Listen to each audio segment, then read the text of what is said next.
Psychology in Seattle. Hey, deserving listeners. Today's episode is an interview that I did with a listener who emailed me not too long ago saying that she thought she might want to come onto the show and talk about how she had fallen in love with her therapist and also talk about her dissociative identity disorder. And I called her up and interviewed her. And at first, I didn't really know what I was getting into. And I thought, well, this will just be a short little conversation about erotic transference and DID and dissociation. But the conversation, I soon realized, was one of the most amazing interviews I've ever had on this podcast. Very similar to the John Moffat episode a while back, the fella who had been sex trafficked as a young person. It's a very similar story. It spans a lot of years with Liza here. She talks about dissociative identity disorder. She talks about how she discovered it, what it feels like. She talks about her early childhood experiences and eventually finding someone who could actually help her, a physician actually, who she basically molded into the therapist that she needed. It's a fantastic story. It's inspirational. It's surprising. And I want to share it with you. But before we get to it, I want to tell everyone that there is talk about sexual abuse and there is talk about difficulties. So if you're triggered by such things, then I'd just be really careful with that. Okay, so let's go to the interview. Hey, deserving listeners. Today's episode, I'm going to be talking with a special guest, Liza. She's going to be talking about dissociative identity disorder and also transference, countertransference issues. I'm excited to talk with her and find out her story. Welcome to the show, Liza. Thank you, Kurt. Thanks for having me. This is the Psychology in Seattle podcast. I am your host, Dr. Kirk Honda. I'm a therapist and a professor. Liza, why don't you introduce yourself to podcast land? I am Liza. I'm just going to go by my first name right now. And I am in Ontario, mostly sing and dance right now. I am a mom. So what did you want to share with the listeners today? I was interested in talking about my experiences with a mental illness that we know as dissociative identity disorder. Yeah, so there's a lot of misunderstanding about DID. What are some of the misunderstandings that you find in society? So I've had experiences disclosing to clinicians and disclosing to various people I know and friends and family members. And the first thing that usually I get is that it's not real, or that it's something that it's somehow a problem with my attitude. Usually there's some level of like, isn't it just like a role-playing thing, or that is actually not a true diagnosis. They're going to take it out of the DSM-5, and your therapist is basically a quack. And it tends to be very polarizing. I've had people tell me like, well, if you switch here, then you can't stay. You have to be yourself, air quotes, right? I don't know. It's not that simple. It's not simple enough to say to me like, oh, don't switch or don't this, or I don't know. It's interesting. A lot of misunderstandings. And then there's the fear factor. If I tell people that I have dissociative identity disorder, there's the idea that I'm going to be dangerous. I've also had issues where authority figures have considered taking custody of my son because of but just by the diagnosis alone, not necessarily the actual reality. Lots of fun with those. Yeah, I'm really sorry you go through that. It's a absolutely real condition, and treated people with it before and looked into all the research and found that it's absolutely something that seems to be available to humans as a way of coping with early traumas. And certainly there are people who fake it, just like people fake all sorts of things. But that doesn't mean that it negates that it actually is something that people suffer from. What is it like to have different alters emerge, different parts of yourself emerge? I wasn't aware very well of what was happening, or what that looked like, or what that was until the last couple of years. I've been able to become conscious of different identities and different states that I'm in. So how I would describe, like, it can kind of feel a lot of different ways, but I can kind of tell it would be maybe of interest for me to tell how my therapist first saw my first identity, because I remember how that felt. And it was a very like distinct process that I was conscious of and also in horror of. It's kind of like watching an alien burst out of your chest, I think, at least psychically. Right, right. So this actually relates to the transferences that I had to my doctor. And it's kind of a long story about how that came about, because there's not really sanctioned, like long-term therapy available in where I live at all, generally. I'm kind of this weird exception. And it's because my doctor decided to bear the weight of continuing to see me after kind of, all else failed. So I had developed a huge crush on him. I didn't really have an understanding of how that occurs in therapy. I had a vague notion of it, but I didn't understand it very well. And also, too, it played into how my relationships with men manifest. So I have had Liza, quote unquote, host or whatever. I always find it very weird actually breaking it down and talking about it, but that's what it is, right? So I had me talking to my doctor, and I had all of a sudden this voice start to say words in my head that were very, very weird and unusual and uncharacteristic of me. And then it was almost like they were like trying to rip their way out of my body, these words. Horrifying situation, because I really respected my doctor, and I had a very specific view on how our relationship should look and what's proper to say and what's proper not to say. And sort of, I wasn't comfortable just kind of telling him what was really kind of going on inside of me. I started to, at that point, say, I think I might have an ulcer. And I had suspected this for a long time, and it's kind of feels, I don't even know how to describe it. It felt stressful in that moment. It was an insane amount of stress. I felt pressure. My heart was racing. I was trying to repress this ulcer as hard as I could. It was kind of like a battle inside of me, because I did not want her to talk to him, because she would be crass and like kind of a prostitute towards him, like talk to him in like ways that are not, acceptable to polite society. That was like horrifying to me. And I was actually did whatever I could to be honest with him, because I was desperate for help. And I just felt like it's this or the buffalo jump. So I'm going to try this. So I told him that I thought I had an ulcer, and he's like, well, what does she want to say to me? And I'm like, well, I don't want you to tell her. I don't want her to talk to you. It was obvious that if I was going to continue on with treatment, she was going to have to talk to him. Because I was aware of how the conflict in me about one ulcer and another ulcer both wanting to be front at the same time, then that was kind of gave me like an up close view of, I can't deny that this is this situation anymore. It felt extremely stressful and mortifying. And actually I had an experience with amnesia just yesterday morning so it was kind of like I was going out to go sign a lease. I'm moving in a couple of weeks.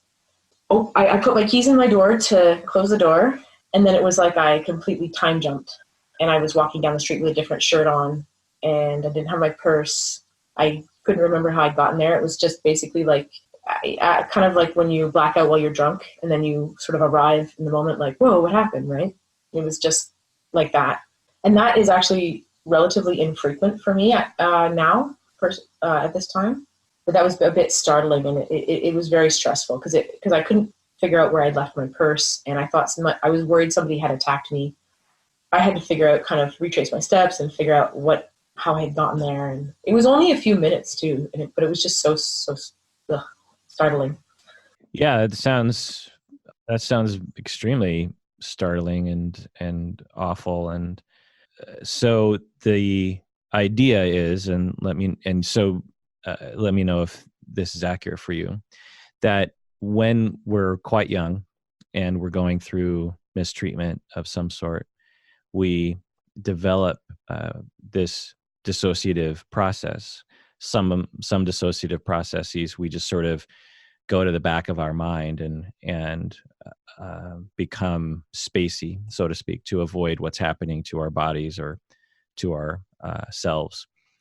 For Some people, though, they develop actual different alters, identities, and these different alters or identities step forward and compartmentalize different aspects of life and exhibit different types of modes, shall we say, of behaving. And for you, is that accurate, that you develop this in relation to mistreatment?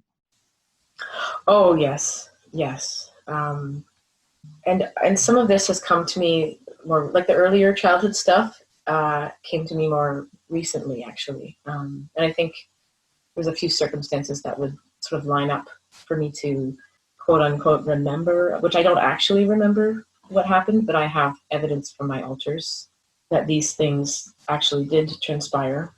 And dealing with this alter and helping her deal with the things that had happened that she remembers has actually helped my nervous system tremendously. So I kind of have even though I feel disbelief myself, I feel like the process of accepting what she says to me has actually been extremely helpful in a lot of ways. But so I was sexually abused by my father, probably from around ages of 2 until he died, which was 2006. And I'm 35, so it was about 20 years. And he was also physically violent and emotionally, and yeah.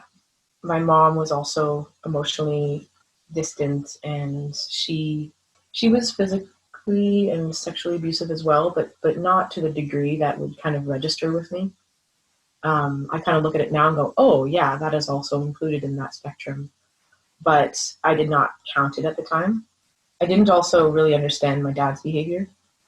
As you can imagine, as I grew up, I was the oldest of four kids, and I was required to do a lot of help. I basically took care of my siblings since the age of 6 until probably 14 or 15. I had a lot of parental duties that were not really, that contributed to that lack of care that I received. So I was also like emotionally neglected.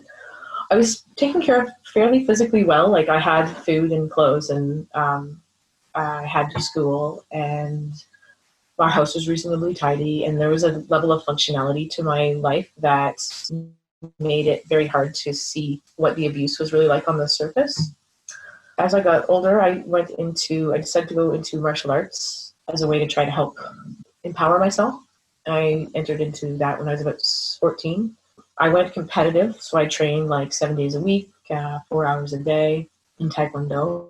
And I did tournaments like every 2 weeks for a few years. And I did, my coach was kind of abusive, but he wasn't, it's kind of hard. Like my metric for this stuff is kind of off. Like I don't have a great, so I think, oh, well, he wasn't that bad. And like in reality, it was sexual predator as well, but he just was very mild to me. He wasn't your brand of like vicious sexual predator, which I encountered a few years later. So I ended up going from that martial arts cult situation to another martial arts cult situation where I changed my affiliations. I went into another martial art with a man who, and so this person, who I do believe was like a sociopathic predator, sadistic person, he spent about 4 years of the grooming process, and then moved my mom and me and my siblings out to his farm. And I lived on the farm and worked for him on his farm. Also did the martial arts, did all the training, which was extensive and very, very abusive. I would say some of it was like ritualistic torture. And he also sexually abused me and trained me like a sex slave. And he was a sadistic person. He liked to hurt people. And particularly me, it seemed. Liza, I'm so sorry. I don't know what to say. It's incredible, the fact that you've survived, and I mean, does this story end well? Are you living a good life right now? I'm curious. Yeah, well, it's interesting to see how that story panned out, right? I mean, this was back about 15 years ago that actually happened. And at the time, it's fascinating because when it was happening, I didn't really have the wherewithal. Everybody around me in my circle of people that I talked to, my family, they were all saying that I was not using my resources because I was depressed. I was chronically depressed as a teenager and suicidal. And I mean, if you understand my history as a child and my parents abusing me, then that makes sense, right?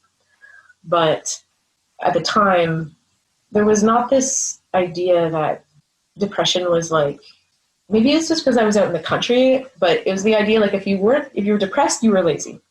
For me to like lie on the couch or be sad was like, you just have a bad attitude about life. Like, look at all the things you have, you know? That was kind of the attitude that was taught to me. So I didn't really grasp that I was being abused at all, because everyone seemed to sanction what was going on with me to some degree. This guy, the main guy, he, for some reason, got in his head that he wanted me to go to college. And I think that partly he wanted me to go to college because he wanted me to look for college girls for him. And yeah, I think that was half the reason he wanted me to go. But while I was in college, I had a period of time where I was acutely suicidal, and I was very much close to actually ending my life. I didn't really tell anybody, I didn't really talk about it. I just kind of tried to like carry on. But there was a very nice teacher who said I didn't look right. And then she took me by the hand and took me up to the guidance office, and they brought me into a crisis counselor, essentially. And first they brought me in to see a man, and I couldn't even, I just couldn't. I didn't even, he asked me what was wrong, and I'm like, I don't know. I just couldn't, I couldn't know anything in front of this man, this poor man. So they put me in with a female counselor who happened to be really skilled. And she knew kind of how to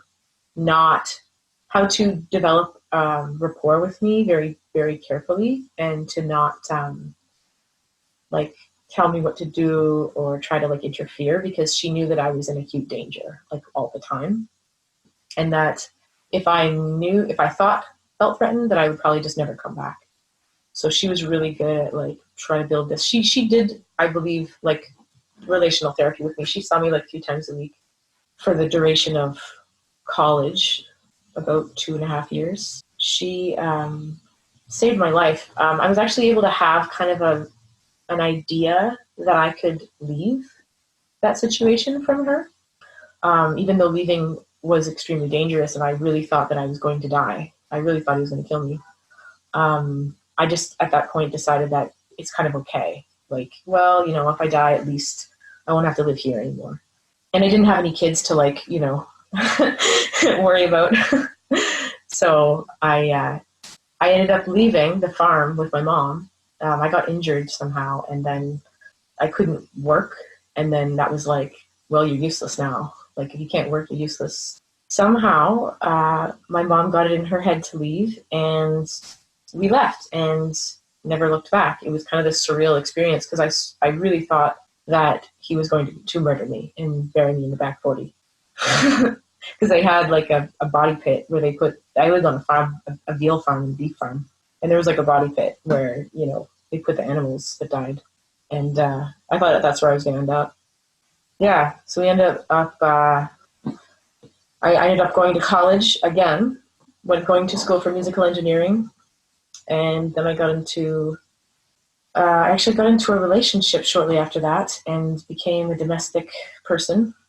I moved out to a small town in Ontario, and I was basically a housewife for like 12 years, 10 years, around there. And then I started therapy. 2 years ago. It would have been 2 years in August. And through the therapy, I was able to see that I was still in a very, very toxic, abusive relationship. And then I had to make a plan to leave that, which was basically way more difficult for me to leave that relationship than to leave the farm, because I had a son with this person. And in my heart, it was supposed to have been different than the situations I had encountered in the past. And there was such a level of similarity, other than like actual physical violence. Like, he didn't physically or sexually abuse me, but the emotional abuse and the gaslighting and stuff like that was like, it was pretty bad. And when I tried to leave, or tried to leave in kind of a sensible way, where you separate in the kind of normal fashion, where I say, okay, yes, I don't want to be in this relationship anymore, and then people, it's still stressful, but it's not, you can leave and not have the level of stress that I had. I had to actually leave without his permission, and I had to kind of, with my child, and then I had to go into a homeless shelter for a couple months.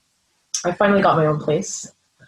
I would say, like, my life's it's pretty good. Like, I mean, after I got out of that relationship, I then had my own space and was able to have my own home. And I fought for partial custody of my son, for 50% custody of my son, which is what I wanted, and was able to have that.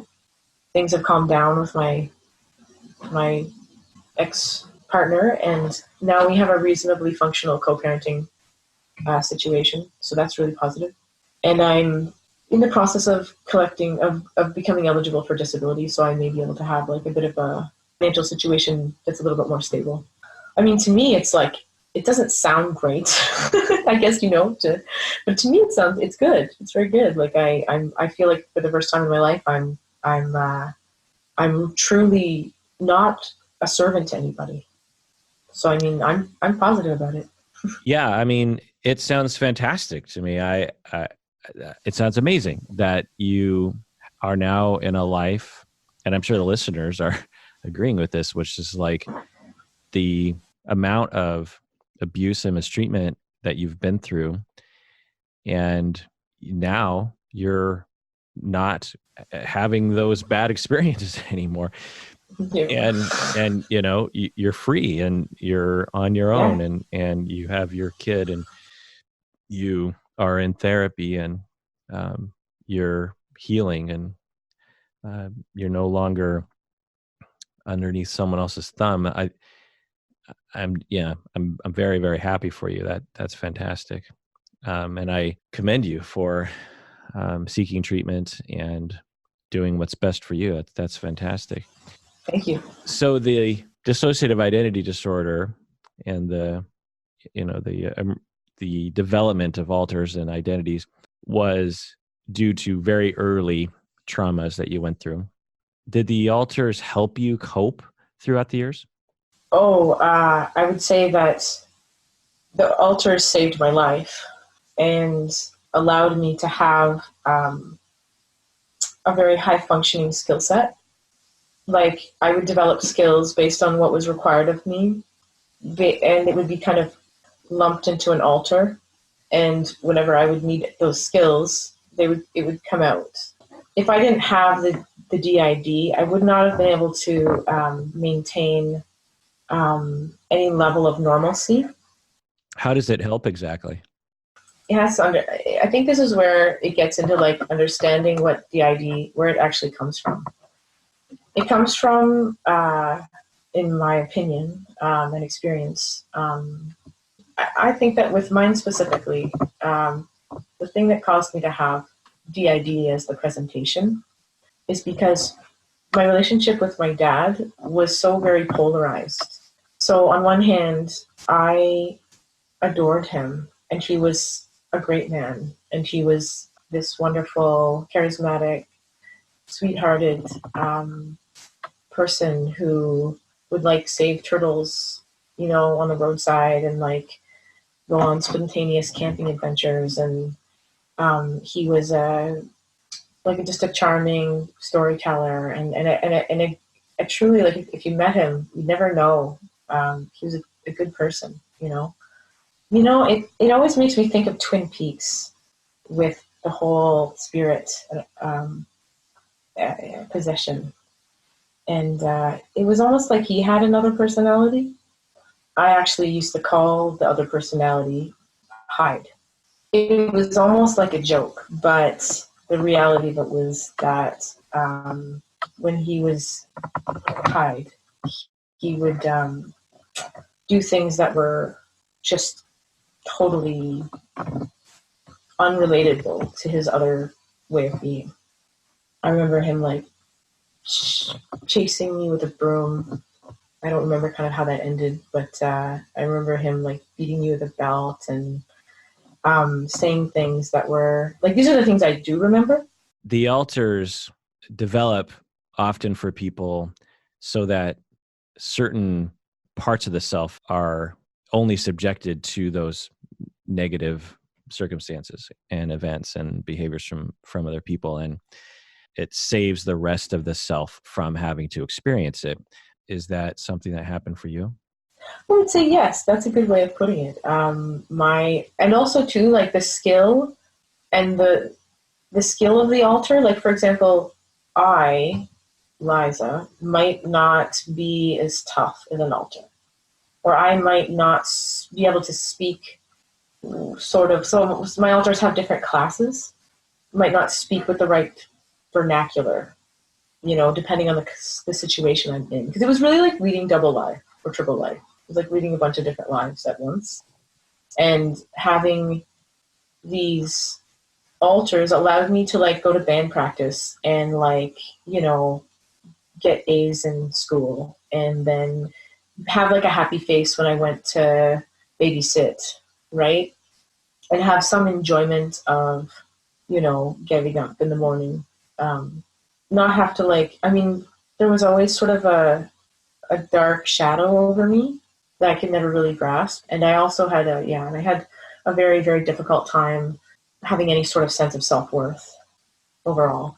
But the alters definitely did that. They saved me from having to be, it's like keeping all those things separate so you can kind of enjoy the little bits of good things that happen and sort of gather life experiences that are sort of positive. And then if it's really hidden, which certain ones were, I didn't really find out about the really early childhood stuff until like last year.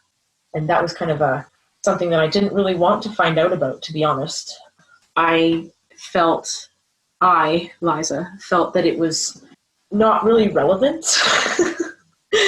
to know if those things were true or not, I was always kind of going, well, beyond a reasonable doubt, or there has to be evidence, or there has to be like, some real true memory of this happening. And then I could not. I think what it was though is that I personally couldn't handle mixing those memories with the memories that I had of my dad being Nick's good guy. And it was just basically a mind fuck in that way. Yeah. So then as an adult, you still have, correct me if I'm wrong, these alters, these identities.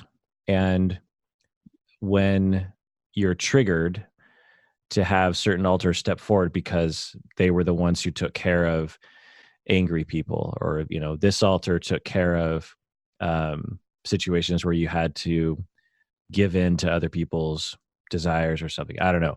I'm just speaking from other experiences. And as an adult now, you'll have a situation you're presented with, and tell me if this is true for you, is it will trigger a certain alter to step forward because it reminds you of a situation that you needed that alter to step forward when you were younger. But as an adult, you, Liza, could probably take it. You could probably handle it this time, but it's this automatic response for this other alter to step forward. Does that happen to you? Yeah, there's definitely an element of truth to that. And I would contest a little bit if I can handle it or not. If the alters step forward to help me with something, it's usually because I actually need help to some degree.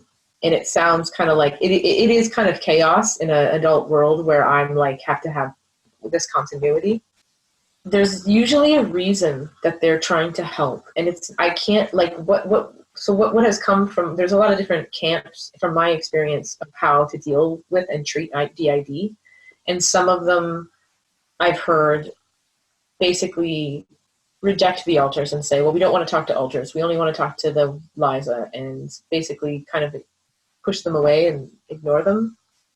I have had the opposite experience in treatment with my doctor, who doesn't do that. He kind of looks at them as pieces of the puzzle, looks at them from the perspective that the altars are there to serve. So how do we help them help me?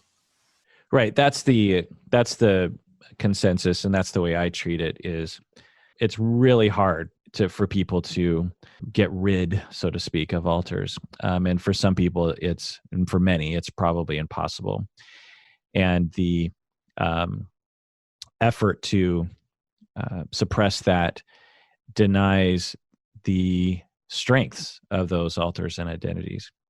The effort generally is either to learn how to live with the condition, how to manage it better, how to communicate with other people, how to educate people around you, how to manage triggers, and or how to integrate or at least have the alters communicate better with each other so that they don't interfere with each other. Like when you were leaving yesterday from your house, something triggered you and a different altar came forward. And for whatever reason, that altar doesn't communicate with Liza and doesn't say, by the way, we just had to deal with a neighbor who was screaming at us, and I protected you, and your purse is back in your car, or some kind of bleeding of memories, some kind of a little bit of memory recall. In the past, when you were young, 2, 3, 4 years old, it was necessary for that altar to be completely separate and to protect the other altars from what happened during that moment. But as an adult, it's fine the altar comes forward, but it's not fine that you don't remember anything that happened. Is that right? Yeah, I'm laughing because it's so incredibly not fair. It's a real handicap. It kind of makes my word have a crack of unreliability. Most of the time, largely most of the time, I don't have that issue. Complete amnesia for me is a fairly rare situation. And I know why it happened yesterday. I believe that had to do with me. I was going out to sign a lease. And I think that moving is difficult for a lot of my alters. They don't like moving.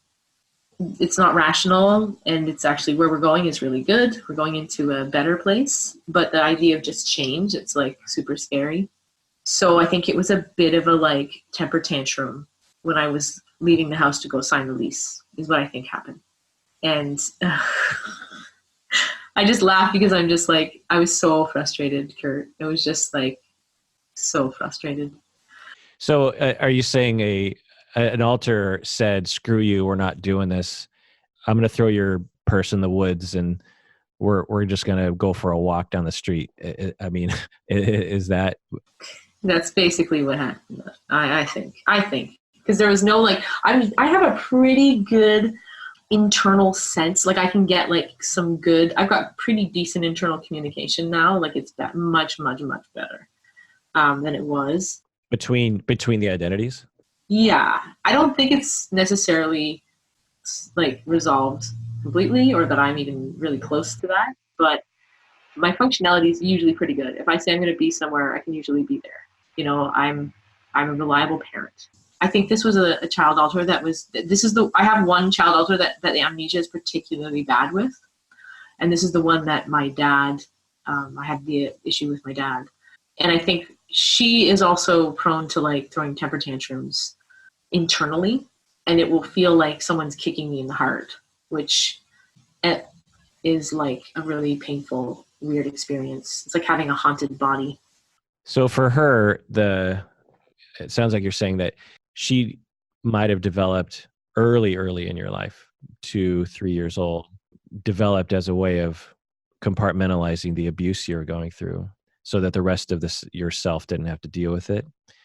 This altar contains a lot of hurt and anger and is developmentally that of a very young person. And so when, and you could see a 3-year-old doing this, right? We're going to move now. And the 3-year-old says, no, I don't No. want to, I don't want to move. Right. Yeah, exactly. And throwing a tantrum, totally normal. You just, okay, it's hard for 3-year-olds to move. They're afraid.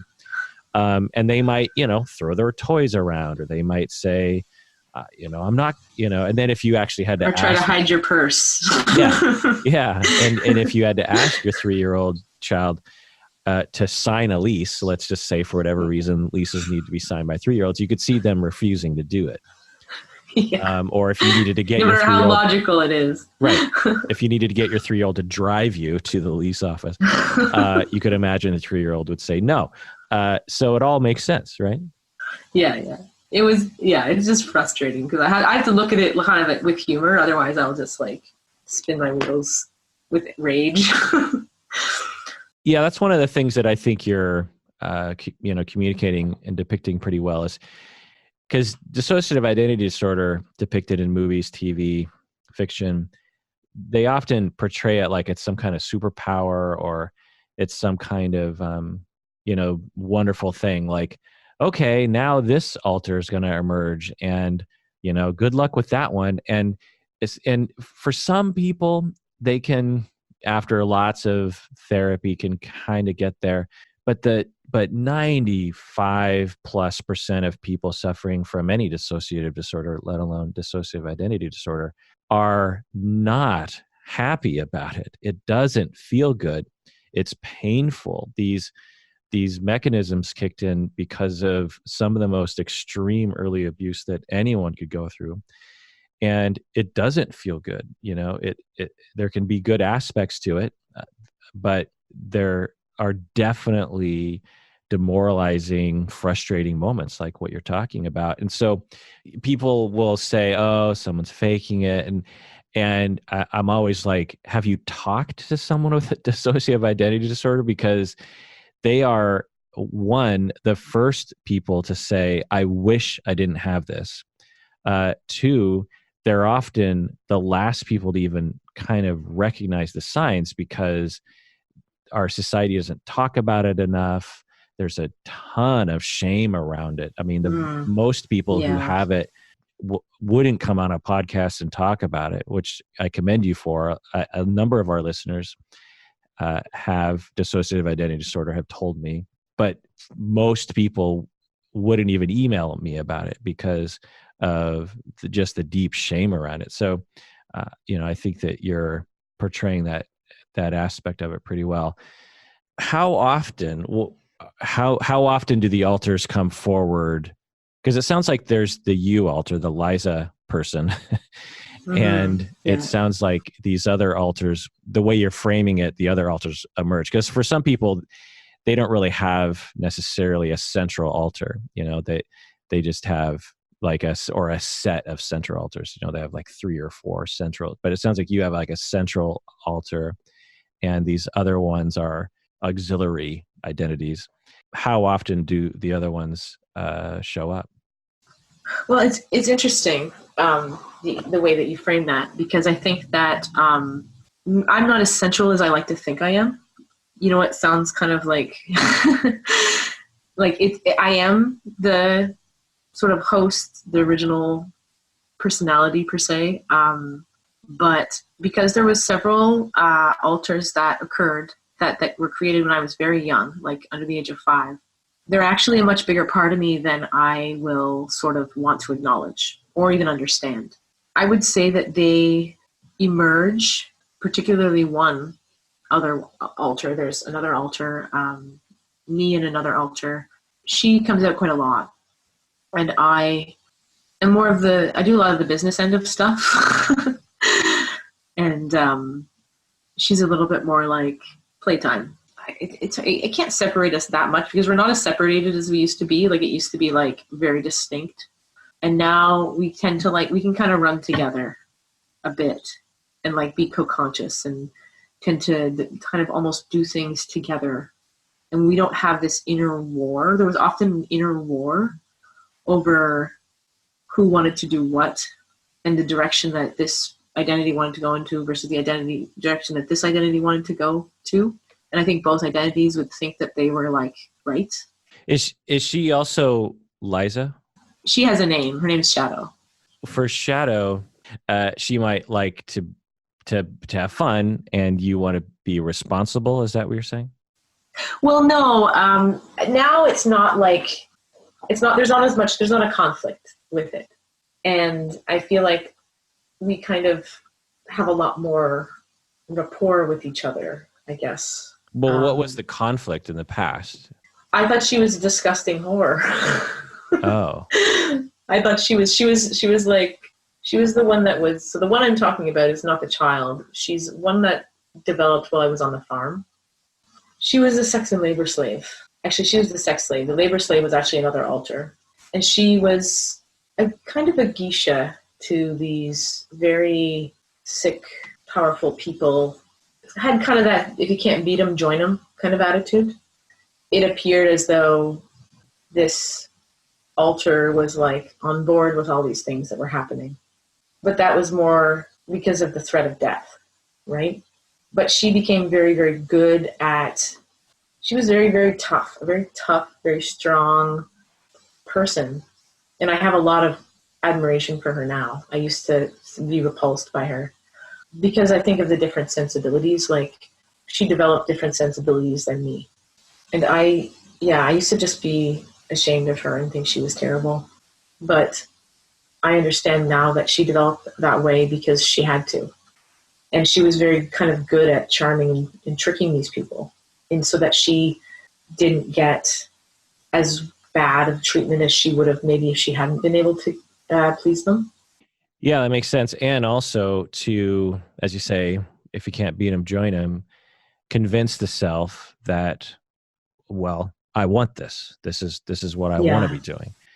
And because that's another way that people cope with abuse, is to just say, well, the abuse is going to happen anyway. So I can either experience the abuse and decide I don't want this to happen, or I can experience the abuse and convince myself that I like this sort of thing. Because you're trapped, right? You're just like, well, one situation is better than the other, even though both situations are awful. So developing an alter that actually convinces herself that, yeah, I'm the same way. I like doing these things. It's a lesser of two evils, right? Yeah, it's sort of like a padding to the horror of what's actually happening. And there's a kind of, it makes me think of like almost like narcissism, where there's that idea of like building this grandiose kind of like, well, I'm like a gangster now, like I'm just going to be a gangster and be in the gangster lifestyle and kind of like be badass and tough. And that was kind of her way of like surviving and coping, and to be kind of like abrasive. It was actually really hard for me to deal with her talking to my doctor, because I knew how rough she could be. Was she the one that wanted to come out that one time? Yeah. She was trying to like, and realistically, she was trying to protect me. She was very much trying to protect me. I got triggered by him because I have a theory as to why I got triggered by him so severely, and it's hard to say because I don't know I don't have all the details on his end. I don't know exactly what he was feeling, but I have my theories. And I think he had an attraction to me, and she could tell that. And also too, we were having to be vulnerable with him with information that had a sexual nature to it as well. And so she kind of equated talking to a man about sex as dangerous. If you talk about that, then this door opens and then you need me because you can't really handle what's going to happen. So that there's like this basic reaction to this situation that I was, it was a very weird and very frightening thing to happen to me because it was. Yeah. Do you think you're better off with dissociative identity disorder? Because you seem like you're, at least the way you're presenting yourself right now, you seem like a very balanced person. And I'm thinking about other people who I treat who, most people who go through mistreatment don't develop dissociative identity disorder. They often have a lot of symptoms and a lot of issues. And and I'm not saying you don't, because I don't know you that well, but I don't know. It just sort of popped in my head. Do you think, are you happy you developed it to cope with the difficulties you went through in your life? Well, happy is not the right word. I'm grateful that my body and my nervous system were able to do something to rise to the occasion of my life. Because if this didn't happen, then I don't know, I might have committed suicide, or my nervous system might have not been able to tolerate it. I am grateful for however my body has adapted to survive the situations. It's a mixed bag. And it's funny that you would, because I do have a lot of issues, but they're greatly reduced since I've been in therapy. My doctor's been very effective. So I would say that there's a sort of I have come to a gratitude towards myself, and I've come to a level of acceptance with it, and to sort of see the positive side of it, and to give myself credit for what I've been able to accomplish despite the odds. Yeah, I'll say, I think you're an amazing success or heroic story, if you will, of someone who has survived so much mistreatment and so much injustice to survive, to build a good life, to have the compassion to yourself and to others to share this story is extremely inspirational. So I wanted to ask you, because I'm guessing the listeners might be wondering about this, and I'm wondering about it, is you have a common story of someone who had the misfortune of being born into a family with abusive parents. And once you emerged from that, somehow you had other experiences that were equally, perhaps if not more, abusive. And to have a father like your father, to have a martial arts instructor, especially like the second one, is extremely rare. And yet you experienced your father, you experienced your first martial arts instructor who you said was on some level a predator. And then the second martial arts definitely instructor was. I just didn't understand it. Okay. And then I just didn't count him because it wasn't, anyway. Because it didn't register, because it was normalized to you by your father. Yeah. But then your second martial arts instructor is like some kind of Charles Manson sort of character. Jeffrey Dahmer was more what I'd think of. Okay. So, yeah, some kind of just extremely disturbing individual. And then your partner was abusive too. I have my own theory about this sort of thing, and and I could speculate, but what's your take on that? I'm sure it's probably similar to yours, Kurt. Basically, what I learned in early childhood then became a pattern. And let me just back this up here and give a actual intelligent answer, because it's not like I haven't thought about this, because this has been a key element in my therapy, understanding my patterns with men specifically at this point, and understanding what I learned as a child, and then how that played out, and so basically what happened was my father kind of set me up for, so sexual predators, from my experience, they don't go for they're like wolves. They don't go for the healthy animals, really. They go for they have a process of weeding out and grooming the weak, injured birds or animals, packs or people. And then depending on their style of abuse or whatever their perversion is, then once they have their prey, their target, developing a relationship with this target that produces the things that they want to produce. So for example, my coach started off by making friends with my mom. He found out that we were at the same studio as at first we all started at the same studio, and this how I met the second guy was through the first studio. He was a parent there. He had his 2 kids in the class, and then he started to create a sort of a training group with other people, and then he became the leader of this other training group, and then eventually it branched off and became like its own club. And he had built a relationship with my mom, who did not have danger signals. She had grown up on a farm in rural Manitoba and had been sexually abused by an uncle for like 13 years or something like that. She'd been mistreated by her parents, and they were raging alcoholics. And so she didn't really have a point of reference for what's acceptable and not acceptable behavior. I think she could have pointed it out on the surface had you asked her and said, is this okay? Is this not okay? But when it came down to making the decision and what she was attracted to, she ended up being attracted to predators.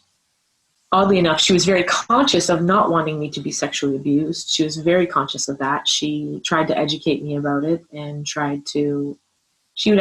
and my dad would actually do like volunteer community educationals on sexual abuse, weirdly enough, and try to like promote awareness to prevent it. But it was a big fail.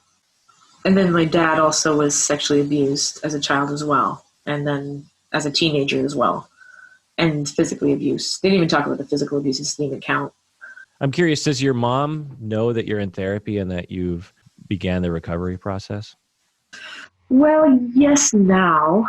I didn't really tell her about my mental health diagnosis and my therapy and me even splitting up from my ex until like very recently.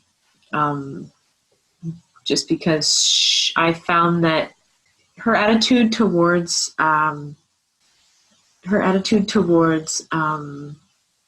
me being vulnerable was not a very positive one.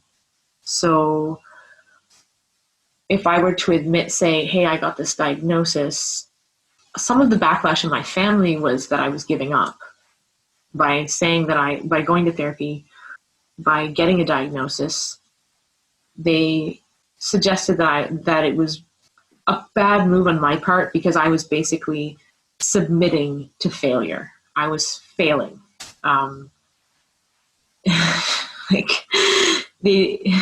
That if I just tried hard enough, I can just figure it out. And, I'd really tried hard to figure it out, and it just wasn't working. It's such an odd way of looking at things. And as a therapist myself for so many years, obviously I don't see it like that. And, but I know that so many people think that way. And so I have to just remember that. But it's so bizarre. It's like people saying that the sun doesn't rise in the morning. It's such a weird reality to live in. Like, how is it giving up to want to talk about your feelings? How is it like, what could you possibly do on your own that would help one recover from such a complicated condition? Well, I think there's a lot one can do on one's own, but I think that it's basically, you cannot do it in isolation. And it just, I was the queen of SelfHelp. Like I've been reading SelfHelp books since 1996, and trying to figure out how to empower myself using anything from witchcraft to NLP and hypnosis and cold showers and freaking journaling. I would try anything. And then I ended up in the ER over and over again for heart issues. My heart would race out of control, and they wouldn't know why. I was sent to a cardiologist who assessed me and then said, basically, there's nothing wrong with you. You have maybe a tiny iron deficiency, but it's not even clinical. It's not even a clinical iron deficiency. It's a subclinical.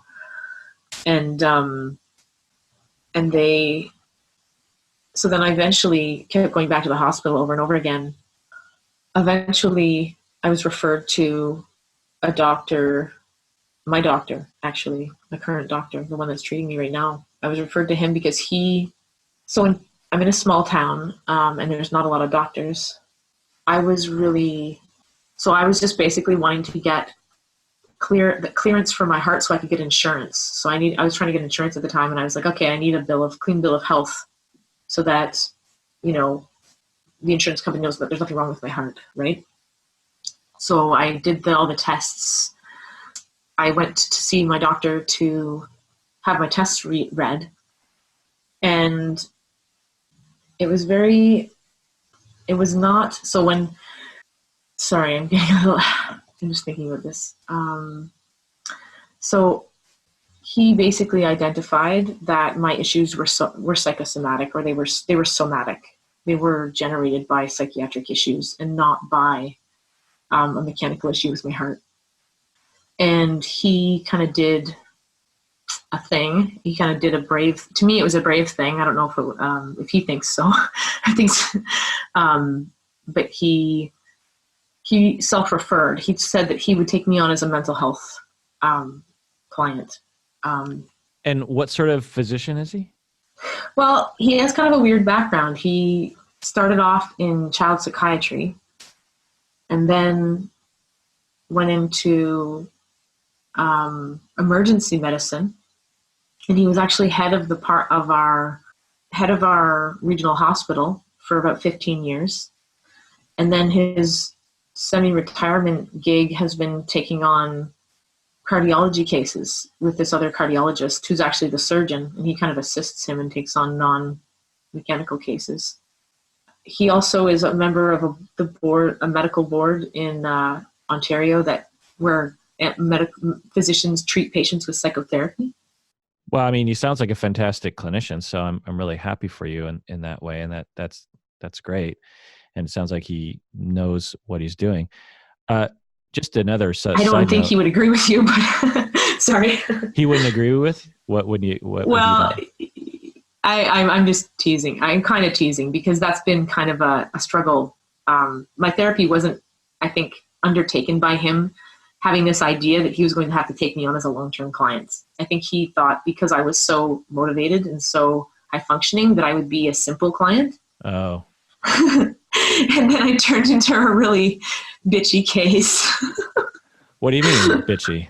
I say that just because basically he tried to use various brief therapies with me, like hypnosis and some CBT stuff, and a lot of my focus with him when I first started was not actually what I didn't think had much to do with psychotherapy. I didn't really disclose my traumas in detail. I kind of just talked about my present issues a lot and tried to figure out very practically how to get back to work, essentially, was what I was trying to do. So he even tried acupuncture to because he also had a background in acupuncture and Chinese medicine, and was kind of baffled by why nothing was helping me. And he would express that frequently, as in I don't know how I'm helping you. I don't know what to do with this. I kept sort of telling him, the thing that I noticed was that I just liked going there. I just loved going there. And I didn't really care about how I did. I didn't care. Yeah, what's sort of interesting about your story is inadvertently your physician is experiencing something similar to what Sigmund Freud experienced when he first started out, because he started out similarly, obviously before psychotherapy was invented. And so through various different ways of actually working collaboratively with one of his very first patients, Anna O, him and Joseph Breuer. This is maybe too much history, but No, I'm very familiar with their cases. Yeah. So the patient, Anna O, or I can't remember her full name. Berta Pappenheim. Yeah, Pappenheim. She helped Freud and Breuer develop their notions of psychotherapy, she would say, it helps me to, I can't remember maybe you remember the phrase, but she called it like cleaning the attic or something. Chimney sweeping. Chimney sweeping, which was to talk about her life. And she socialized and trained Freud and Breuer to listen to her and to spend time with her and to not try all these treatments from a medical perspective. And she got better. And Freud and Breuer observed this and was like, so wait a second, listening to people helps them? What? That's so strange. That's just strange. Yeah. So you're his Anna O. You have no idea how, I am, basically. And it's funny because I've actually written poetry about that specific correlation, because I do have that full-on erotic transference. I'm totally in love with him to a painful degree, to a degree that's uncomfortable. And we needed an outside psychiatrist to come in and assist us with this issue, because it was really painful. And I don't know about his end. He didn't really tell me whether his behavior was that he didn't give up on me. He always kept trying. I don't know what his personal want was. Well, I suspect he got into being a medical professional and a child psychiatrist because he cares about other human beings and wants to help. And so I suspect that's why. So, right, Anna O. Pappenheim, she fell in love with Joseph Breuer, who was Sigmund Freud's mentor. And the two of them, and Breuer, from the accounts, stayed professional in terms of the times. Now, he spent, I think, 20 hours a week with her or something, and did a lot of home visits. And I could live with that. and would spend time, sitting at her bedside, and she fell in love with him and developed a somewhat delusion that she was actually pregnant with his baby. Yeah, I remember that. Yeah. And actually, that didn't happen to me. And actually had labor, sort of a psychogenic labor, so to speak. And it was so stressful to Breuer because he didn't have 120 years of psychotherapy literature to read, that it broke him, and he decided that he didn't want to do this sort of thing anymore. And because his wife, actually, it's a long story, but essentially I know this story quite well. Yeah. Well, for the listeners anyway, Joseph Breuer's wife was so disturbed by what was happening that she said, look, whatever you're doing with this patient has got to stop. It's ridiculous. And Breuer was also very stressed out and losing sleep and having a lot of issues himself. And he said, I'm just going to go back to regular medicine, or whatever he decided to do after that. But Sigmund Freud observed this whole thing, being Breuer's mentor, and had a good enough distance that he was protected from all that countertransference and transference. And it was the basis for my entire field of listening to people and understanding that people have unconscious minds that can create conditions such as dissociative identity disorder or depression or PTSD or whatever. And so it's just interesting. Have you talked with him about this story? So, okay. I'm like a research person, right? So I had been trying to find information about erotic transferences and countertransferences, and that's how I came across your podcast, actually.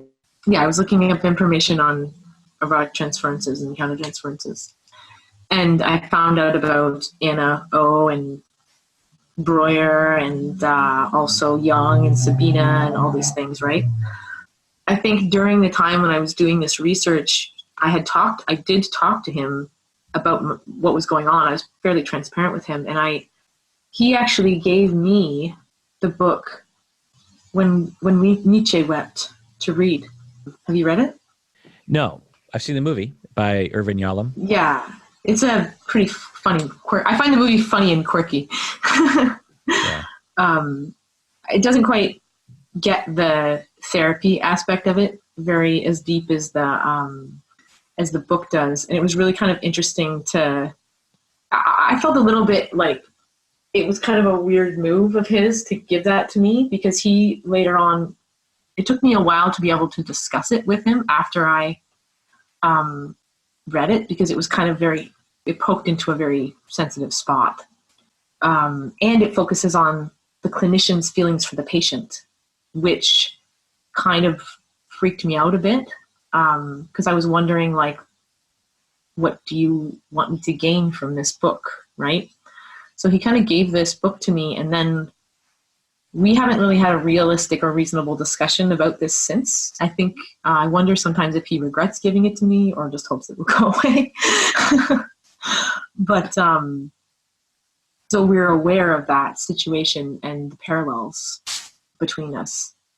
And I did kind of sorry, go on. So, right, the idea goes, and I'm sure if you've listened to me talk about this in the past, you know this, the most common reason for clients to have intense romantic and or sexual feelings towards their therapist is due to the fact that when some of us are being raised, we're not loved enough and mistreated, we're also mistreated. And when we come across someone who actually cares and listens and seems to be stable and secure and not a danger, all of a sudden, like, every feeling comes pouring out because we finally have someone that we can depend on, and it's a healthy thing for that to happen, right? It's like, well, I've been waiting my whole life for this person, so I might as well get my needs met while I'm with them. It's actually a very healthy impulse. And a lot of the feelings are, conducive to therapy, or let's say, not distressing to the client anyway, where it's like, I like my therapist, my therapist cares about me, I like going to therapy, I trust my therapist. Those kinds of feelings are not distressing to clients typically. But the feeling of being sexually attracted or romantically attracted to one's therapist can be very distressing and can cause distress because the clients typically in good situations, they can't have their needs and their desires satisfied. And so is that what you're talking about when you're talking about the pain? Yeah, to a degree. That, I think there's that part. That's definitely painful, because, it's like feeling, it's, I think, at the most visceral base level, it's almost like feeling like, wow, I found my soulmate, but we can't be together because of this situation, And that's sort of how it feels to me. But I know I think that was a pretty important experience for me, because I think I have a lot of theory about how it actually helped and affected me. So the other part of the pain of it that I found comes, in my experience, came later. And I found a lot of the intense erotic feelings or romantic feelings, they had a kind of padding as well. They were distressful, but they were also, in a way, had a kind of padding to them, because the fear that I felt for him was unparalleled. Like, I was absolutely terrified of him. And I also had to talk. It also seemed as though talking to him about my issues was very helpful, but I wouldn't have wanted to talk to him if I didn't have those sort of urges, because I feel like whatever I was feeling was so repressed, or whatever I was dealing with was so repressed, that it had to be brought out in a non-cognitive kind of visceral way for it to, he had to get below the surface in order for me to really be motivated to use this therapy. And part of that, the pain of the transferences is kind of beyond romance and sex. There's a part, I kind of had an experience with this recently where so my therapist is going away for a month. Tragedy, I know.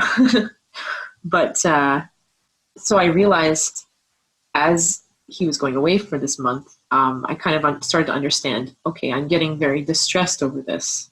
And it's multi-layered, and why am I so distressed, blah, blah, blah. It started to bring to the surface the true core burning loneliness in my deep heart, soul, whatever you want to call it, to have somebody love me the way that I love my own son. Kind of knowing that that's gone, that's lost. My doctor gives me like the best, I think, gives me some top-notch quality assistance and care, and he sure makes me feel cared about and even loved to a degree without that using the actual words. But it's almost like I can feel this wretched pain of knowing that I can never be his child. I can never have kind of that care that I struggle so hard to give to my son in a very conscious way, because I wasn't actually, it was very difficult for me I could see issues with my parenting coming from my past and my issues. And I felt that part of the reason I tolerate therapy and I can have such a tolerance for all this is because it does help me with my son. It's improved my parenting like immensely. And I'm hoping to build a secure attachment with my son, at least on his end. And hopefully he won't have the internal torment that I have feeling alone. Yeah. Yeah. I mean, that's every parent's prime directive. And it sounds like you're on your way. I mean, what I always tell people is it's not a matter of having children that grow up to not have issues. It's having children who grow up to have the least amount of issues as possible, given one's own issues. And respectively, right? Yeah, I mean, every adult needs therapy because of the way their parents were. So it's just a matter of degree. That's when I like to make a joke about how I'm going to gauge my son's success in life based on his therapy bills in his 30s. Yeah, exactly. If it's basically, if it's 5 or 7 years, then you did a good job. Did you okay? Honestly, I don't know. I think I said this on the podcast recently, but I wrote a note to my colleague at the university because she just had a baby, and it was for her baby shower, and I said something like, we're supposed to write a card to the kid that the kid would read sometimes later, and I say I can't remember what I said, but something like, may you experience good enough parenting to the fact that you only need 5 years of therapy when you're an adult. Something like that, you know what I mean? And I really do honestly believe that. Most people just laugh at that, but I think it's true. Yeah. Keeps me in business. Right. So that feeling, that pain of I've never been loved the way I love my son. And I really want my therapist to love me in that way. And yet that's just not going to happen. That's grief. That's pain. There's just no way around that. Oh yeah. Yeah. It's like, it's rough. So let me ask you, I get this question quite a bit from people. I don't know if it just happens a lot more than I knew, or I've just become a lightning rod for these stories. But I recently got an email from someone, and I responded on the podcast about it. And they were saying that they were falling in love with their therapist, and she felt like maybe he felt the same way, and they're similar age and they have similar backgrounds, and she knew a little bit about his personal life to think that maybe they were a good match. And she said, what I want to tell him, and I want to ask him out, and I want to have our relationship as a client therapist maybe end so we can date. And she was asking me, like, how do I ask him? How do I ask him to begin a romantic relationship with me? I mean, she said it. She said it in a more sympathetic way to her side of the story. Yeah. And she said, and I've listened to your episodes on erotic countertransference and erotic transference, and what I'm experiencing is not, and big bold letters, not transference, and it's real. And this isn't just some kind of feeling that I'm having because of my personal life or my childhood life. This is real, and can't therapists and clients occasionally actually be soulmates? And and my response to that was, there are actual cases of clients and therapists getting married and living the rest of their lives together. But the rate of that is extremely low. I don't know the exact stats, and I don't even know if anyone's even looked into it, because you'd actually have to get therapists to admit that. But I would venture to say it's like less than 0.001% of the cases, maybe even less than that. Like 1 in 100,000 clients who fall in love with their therapist end up having it go well for them in terms of when the client and therapist actually engage in a relationships outside of therapy. And the vast majority of time, the client is harmed, even when the therapist is trying to do well, even when the therapist, so let's say the therapist actually does fall in love with the client and breaks their boundaries and their ethics and the law in some cases, and actually engages in a relationship, the vast majority of time, and they have looked into this, it ends up disastrous for the client and often for the therapist as well. And she was, sort of preempting that statement and saying, look, this is real. How do I go about this?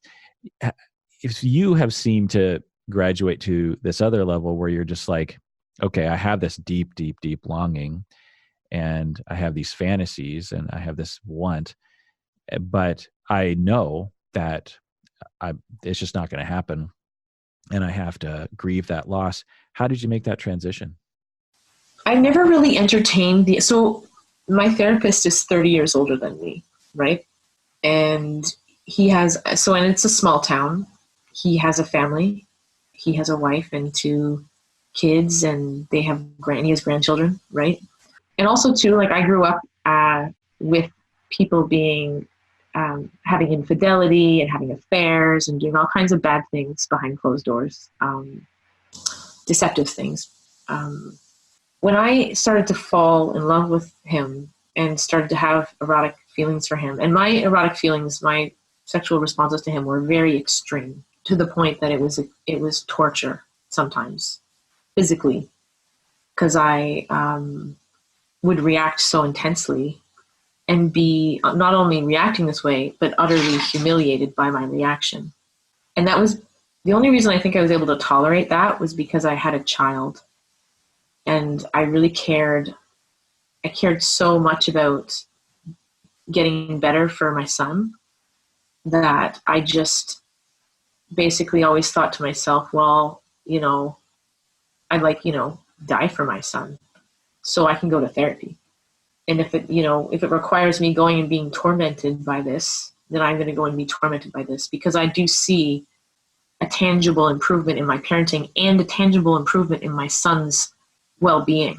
And it's interesting because I would often gauge that by his dreams, or I gauged that by his dreams. And he used to have all nightmares. And recently he started to have really happy dreams. And that was so good. And especially when the worst part is when the nightmares were about me. But anyway, so Also, too, there was a very strong conflict in me about, on one hand, wanting to have him for myself, knowing that's not possible, but because of my background, I expected that he would try to use me in some way. I just expected it. To me, it was kind of like just a matter of course. Like, of course he's going to use me somehow. Like, I'm, a pretty attractive woman, and because he couldn't give anything to me that was really super tangible, I kind of had this idea that, oh, well, he's just kind of like, if I can just be really, attractive and be kind of like an enjoyable person for him to be around, then he'll keep helping me with these other things that I need help with. It'll be like a trade, right? With money as well. But to me, it was like, I had this idea that I was a servant. That was what I was really good at. And that was what I would use to get what I needed. So he basically didn't treat me like a servant. And he was very careful to try to get me to, through a long, painstaking process, to have a sense of value for myself. And that contributed to so from that, it's kind of like we talk about the erotic and the transferences all in kind of an isolation, but to me, they were all kind of a part of this emergence of feeling like I had some value. Being able to kind of tolerate myself. Like, I had a very strong revulsion towards myself, and anything that I would create or think or feel, I would just be disgusted by. And his treatment and his care helped me move out of that. It was a very kind of gradual process of almost like exposure therapy, where I would just keep going back. I'm just a sucker for punishment. I just keep going back over and over and over again, and just try again every session to just muddle through some tiny piece. And and to watch him struggle through this with me and tolerate me, it was very moving to see. I was utterly touched that he would try so hard. From that, like, I had a great respect for him and would never actually want for any harm to come to him.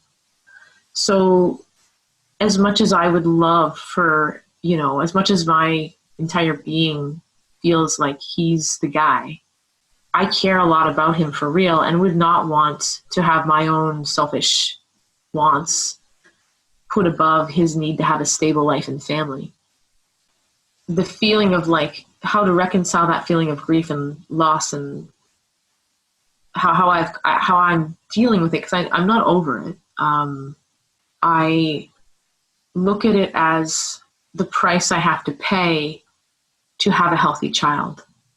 Also to kind of honoring the life process that I've had, where I've had to struggle through tremendous suffering. And this is not that bad. It's not a great answer, I guess. Like, I don't know, it's not a neat, like, 10 tips or whatever to answer, but that's how it's worked for me. Like, I just have a pain tolerance. I just have a very high pain tolerance, and I feel like a sucker for punishment, I guess. Like, it's not a good answer. How I would put it. I wouldn't put it like that's a snarky answer. Yeah, I mean, as you say, it's exposure therapy. You're exposing yourself to a situation that is quite anxiety provoking, but it is actually safe. And through that exposure, you habituate to being in a relationship with someone and tolerating it and not running away or not engaging in some sort of self-destruction or sabotage with him. You're trusting, and through that exposure, you're learning that, and a part of the exposure is exposure to yourself, exposure of yourself. To my different alters too. Yeah. And all those in a safe environment where things are going well and it's fine. There's no negative actual consequence, like being abused or mistreated or rejected or thrown away or hit or something.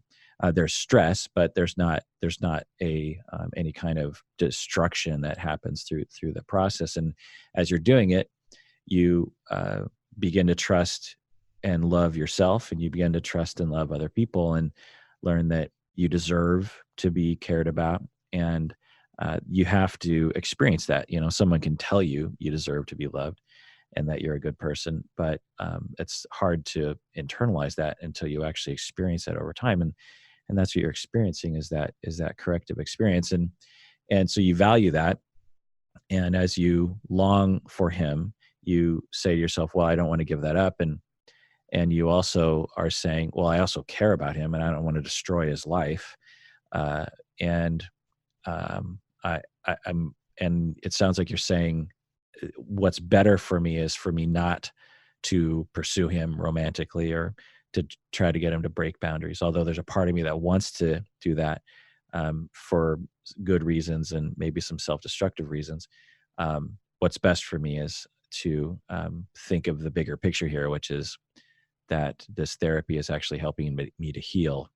And if that means I have to endure this pain, then that's what it means. Is that what you're saying? Yeah, that's a good way to put it. That's a good way to put it. I'm curious, does your dad know that you're going through this? Oh, sorry, your dad died. That's right. I forgot. 10 years dead. Yeah. Thank God. Yeah. Okay. I mean, it sounds like harsh to say, I guess, but I wouldn't be able to, I think, admit what happened unless he was dead. Because of him being able to speak against you, or his influence over you? It has to do with my love for him, really. And I feel like I was sort of raised to be a martyr for him the most. I think there was a part of me that found goodness in the sacrifices that I made for him. And that programming was kind of so entrenched that the kind of psychic distress that would have happened to me, I think, had he been alive and I had these feelings or had these images or these realizations, I think one of us would have committed suicide, to be honest. Just because there was that almost I didn't just have he didn't just abuse me. It was more like I was his other spouse. And he had a romantic relationship with me and wanted to marry me. And that kind of made this relationship just so many boundary violations, so many twisted things that the positive parts of that, it was there was positive parts of him wanting to have this because I felt special, right? I felt like this special, I'm a special girl and blah, blah, blah, right? And that was all the things that kind of glued me together in a way. It's kind of reminds me of that podcast you had just done with the gentleman who was the trafficking survivor. How he still felt positive feelings for one of the men that had abused him, and how he kind of still leans on that. That's kind of sort of what I was in, I think, in a way, very deep with my dad, that I was so in love with him in such a weird, inappropriate way. And then also he was abusing me and he was also terrorizing me. And there was so many things that I don't think it could have come out while he was alive, but he's not. So, do you believe in an afterlife? Well, belief is kind of a funny word, because whenever I say belief, I think, well, who knows, right? I would say that I have a feeling there is. I have a feeling there's an afterlife. I feel like I've had visitations from spirits and things like that. I don't know if anything like that is actually real, it's, how am I going to tell? Have you thought about where he is and whether he can see you or anything? Yeah, it was interesting, actually, to be perfectly frank. I had a couple different spiritual what I felt were visitations from him. One was right before I found out I was pregnant. I didn't know he had abused me at that time, and I was just missing him. And I also felt like I couldn't get my life to start. I felt suddenly confused and blah, blah, blah. And I had this dream about him where he was looking me in the eyes and lifting me up and telling me that I could fly and that I was going to do well. And it was just kind of a beautiful moment because I was feeling so bad at the time. And then the next day I found out that I was pregnant. So it kind of felt like this omen or something. And then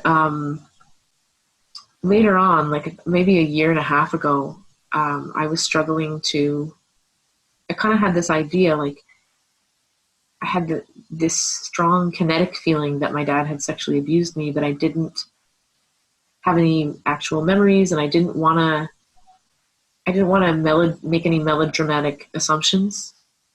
And so I was trying to ponder things and figure out, what do I think? What do I believe? How do I go about finding this out? And I woke up in the middle of the night and I felt like there was a presence hovering over me. And I felt like it was my dad. And I said to the presence, "Oh, Dad," in an affectionate way. And then I felt it stroked my cheek, which was really interesting. And then and then I said, "Did you molest me?" to the spirit. And then the spirit ran away, kind of like cold, and just left. And that was to me, kind of an answer. But, and I do feel like my dad's spirit, I think he really wanted me to do well, despite the things that happened and the choices that he made. Yeah, that's amazing. I can picture your, what happened in my mind, and it's such a complex reaction I have to that. I don't know him, didn't know him, and I'm upset at him for being harmful to you. I feel bad for him for the harm he went through as a child. I can imagine the closeness and the bond that you had with him. He was your father, and you did have a deep relationship, but I'm also upset at him. It's a complex feeling I'm having. It's not a simple one. It's not a simple answer to that. And I actually have not told my family about the sexual abuse that he did. I've decided to hold that card for a little while because I don't want to, I just want to make sure that I'm stable enough to handle the repercussions, because there's definitely going to be repercussions if I do that. Yeah. Because my dad was I would be basically disgracing his name. Sometimes I wonder about whether it's a good idea for my siblings, because I know that some things happened with my sister that were very odd. Yeah. And so I debate over whether or not it's a good idea to tell her that, so that because my sister suffers from complex PTSD. At least that she's never been diagnosed with it, but she's gone to psychiatrists, but if she got a diagnosis, she would have to have that then on her record, and she's not willing to take on the stigma of having that. Is the second martial arts instructor still at large? I think so. Yeah. There is, I keep entertaining this idea that I'm going to go and I'm going to go back, and I wanted to go through the system actually and charge him with, try to charge him, because even if I fail at it, it's a historical crime. And in Canada, there's no statute of limitations, which is nice on sex crimes. So I can go back and charge him for something that happened 15 years ago. And I have witnessed him sexually assault and groom other girls. So there's that. It's not necessarily likely that I would actually succeed at charging him, but it would be a victory to me in the sense that he trained me to be silent and to never speak of this stuff. So the fact that I'm on this podcast talking about it is a universe away from where I was like 15 years ago.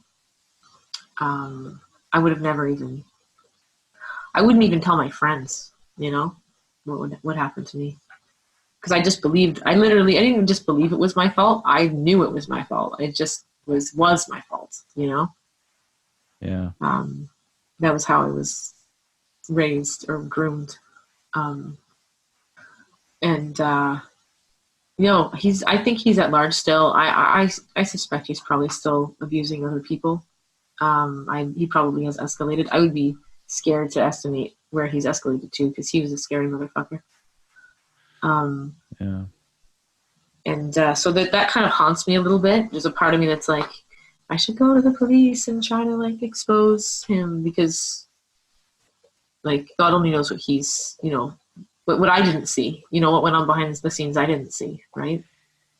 Yeah, I wish there was a way for victims in your situation to come forward without experiencing any of the negative consequences that inevitably follow.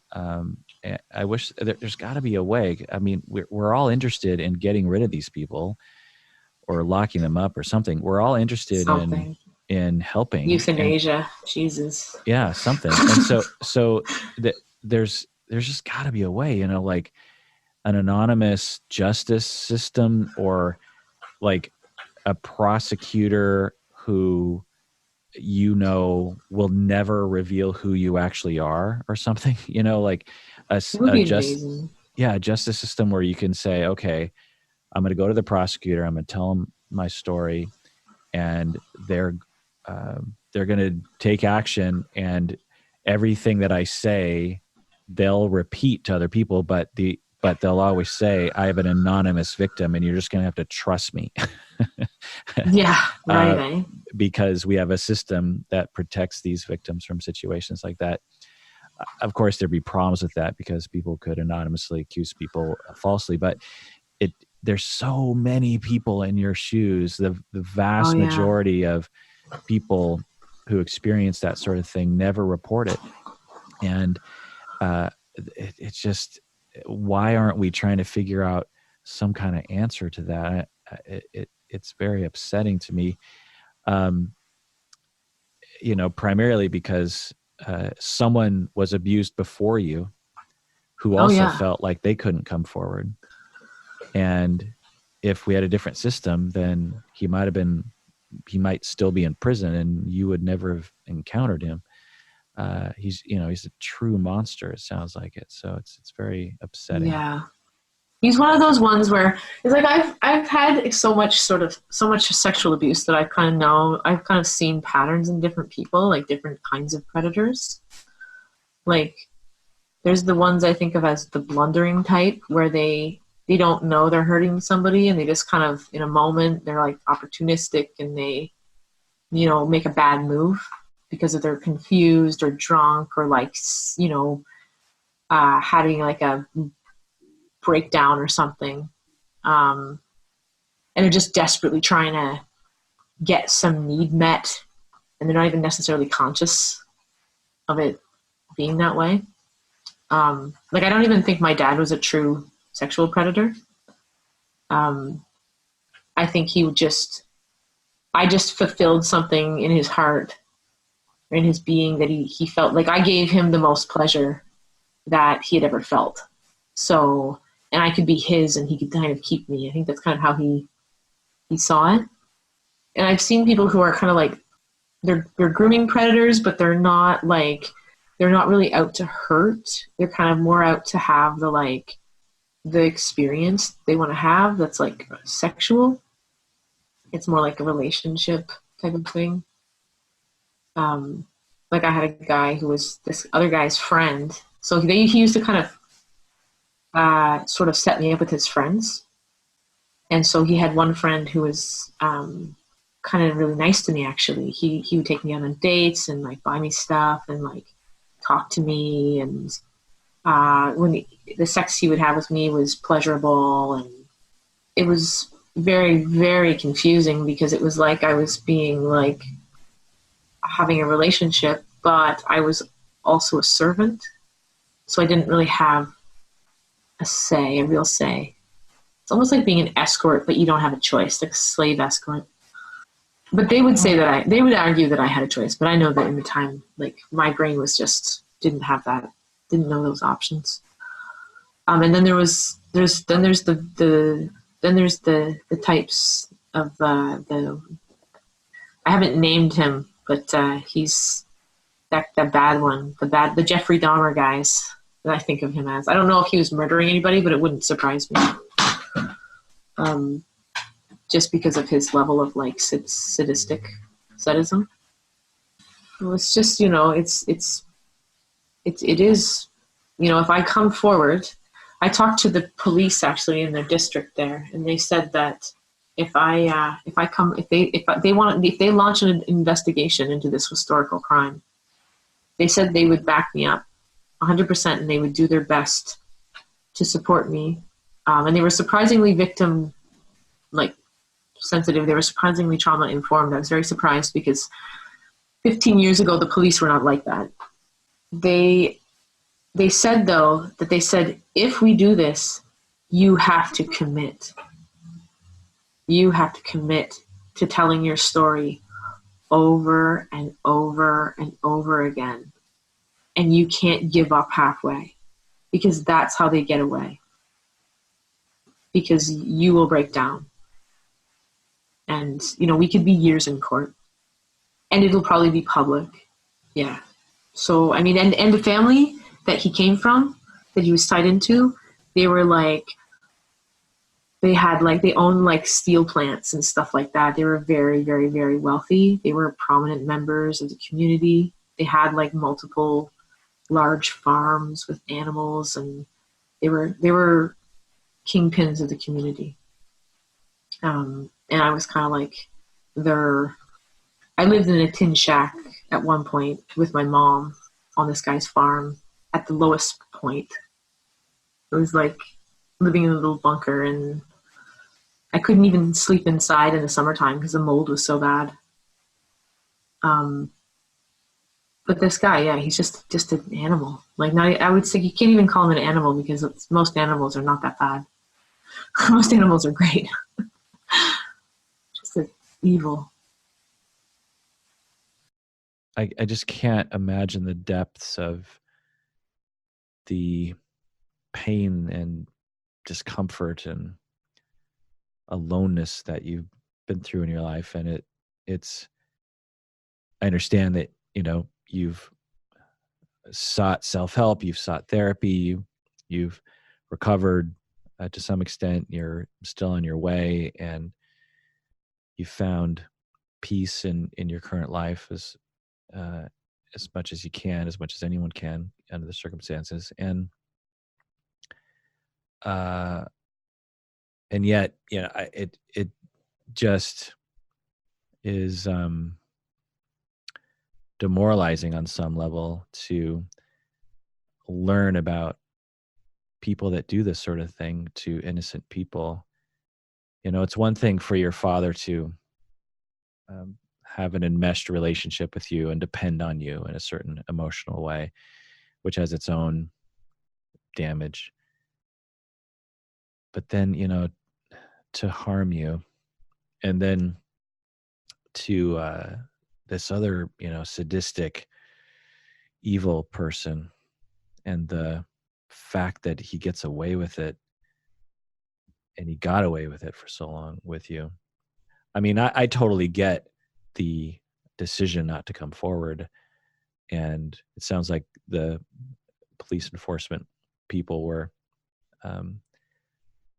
supportive but honest with you about we'll help you, we'll do this, to the full extent of our abilities, we'll support you, we'll take care of you, but we've been through this before, or we've heard other stories, and we just need you to say that you understand what you're getting into, because this is how it's going to work in the best of circumstances.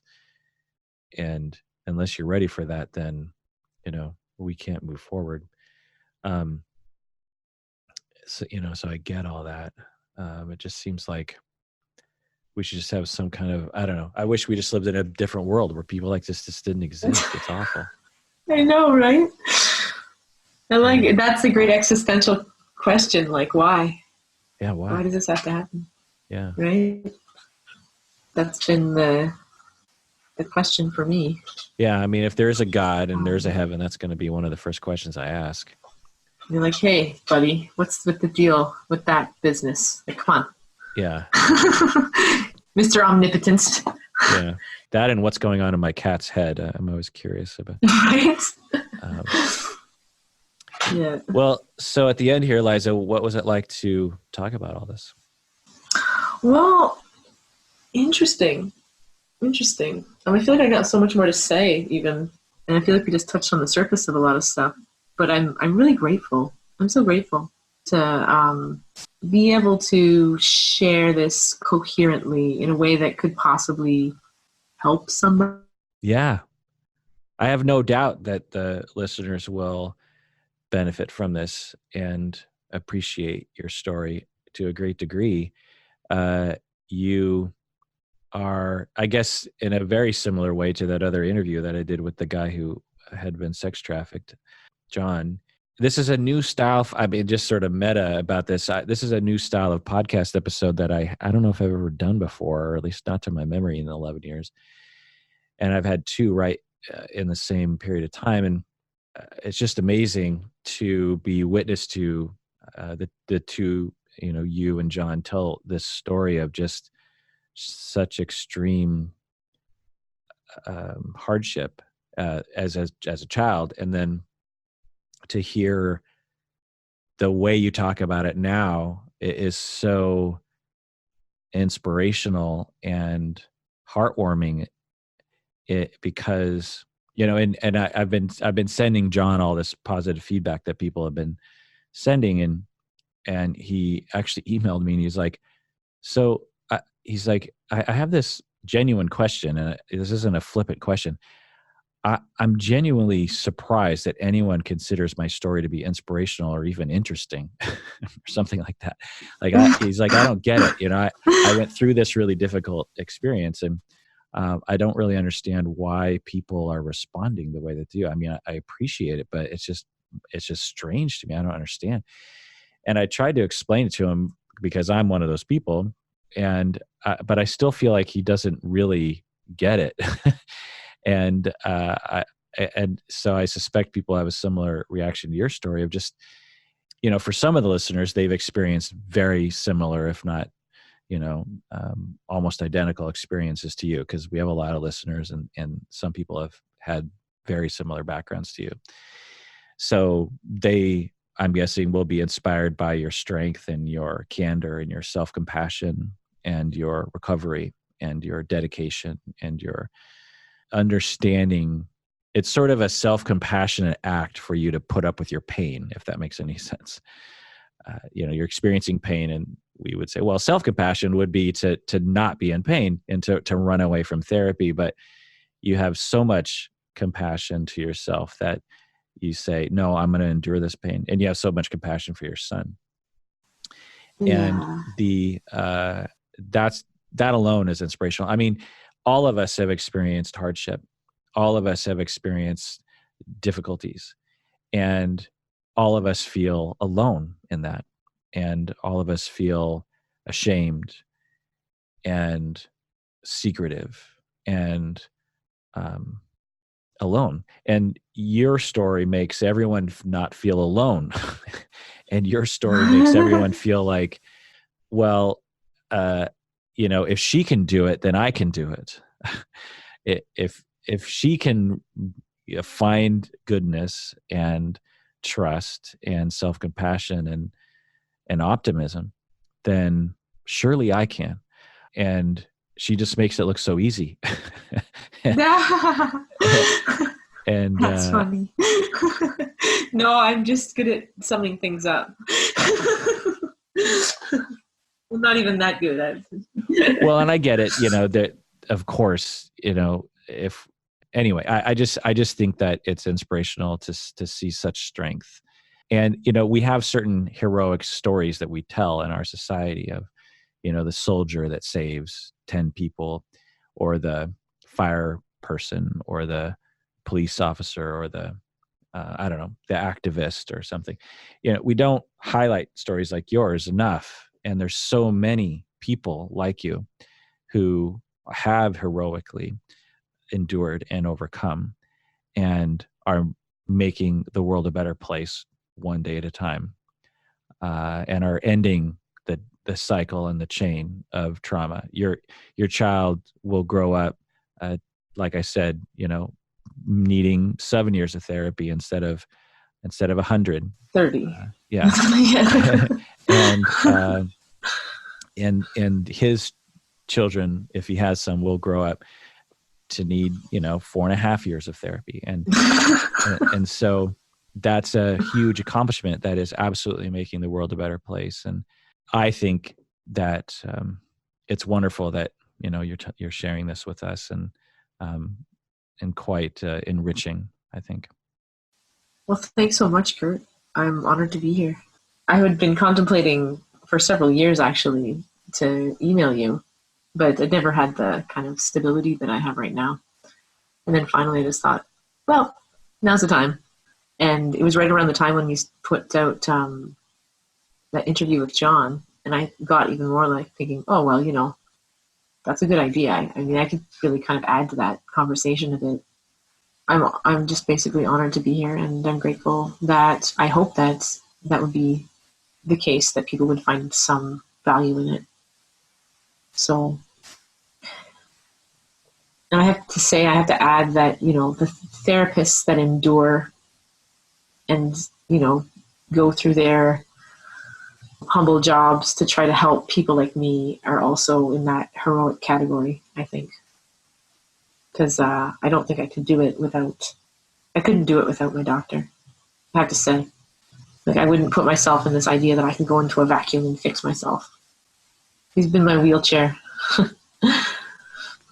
So listeners out there, if you want to contact Liza, email me, go to our website, fill out the contact us page, and or email me directly at contact@psychologyinseattle.com, and I will forward to Liza.